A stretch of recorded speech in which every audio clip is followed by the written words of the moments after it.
Tract 20 at the Devil's Backbone project. You can see it here toward the center of the screen. It is surveyed. It's over 7 acres in size, so one of the larger tracts out here. Good access to Tract 20. You've actually got easement road frontage along the entire north side and basically the west side as well.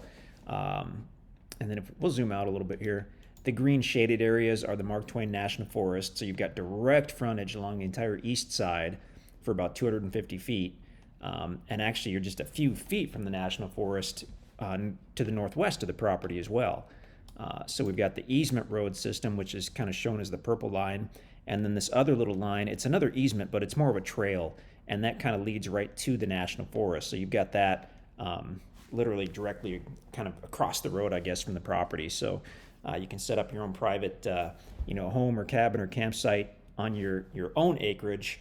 And you've got just direct access into the National Forest. And if we zoomed way out, you'd see that there's a large chunk on the east side, around 500 acres, I believe, of National Forest. And then on the west side, that's kind of the bigger. The National Forest is in multiple tracts, and this tract over here to the northwest is 40 or 50,000 acres. It's huge. But Tract 20 itself is kind of special because, again, you come in on the easement road off of the county road, and you can see the other maps and whatnot to see how that is situated. You'll come up to the property, and it basically, you're with the Mark Twain National Forest on the left, and then bam, you're at the property on the left.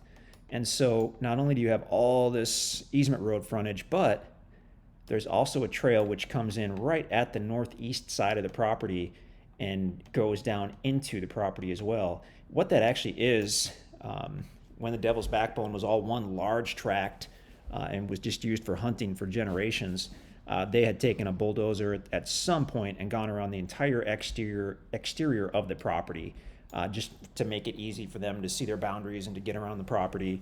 And so that comes in handy on this tract in particular because you can pull a vehicle right off this easement road if you want to onto that cleared area. So even though it kind of looks like a road that goes south across the east side of the property, it's not a road. It's not an easement for anybody to cross over your property. It's just maybe they were clearing it for a fence line 50 years ago, or maybe they were just clearing it so they know where their boundaries are between their property and the National Forest. But it kind of turned into a private driveway for you. If you have Tract 20, you can pull off, and it's kind of a trail that goes in. But awesome access to this particular tract. And why don't we switch over to a topo map as well? We're using the MapRight interactive map. You'll find a similar map on the listing page. So this property is going to be the highest on its west side over here, and slopes down as you go easterly, or more accurately, since you're probably going to be coming in from the east, it's going to be the lowest at the east side and then rises up as you continue and you go to the west. So you can see on the topo map this kind of blue line here, and I think that's actually, I'm going to MapRight to turn on the water feature layer. And it should automatically, if that is, whoops, let's do this. There we go. Yeah, so that popped in. So it does kind of show it as a creek bed. It's going to be a wet weather creek bed. Most times that we've been out there just hasn't been any water there. But the fact that it's referenced on the topo and on MapRight means there could be from time to time. So that's going to be the lowest part of the property on the far east. And then going westerly, it rises up. But interestingly, if you look at the spacing on those lines, pretty good distance between those contour lines. So that means it rises up gradually. And then this entire west side is essentially level from what this is showing us.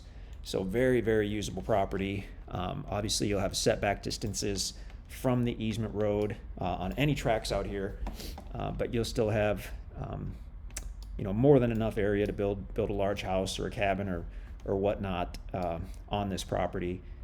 And having better access to the National Forest than almost any tract out here is pretty amazing as well. So really neat. That's Tract 20, good sized property. If you have any questions, just let us know.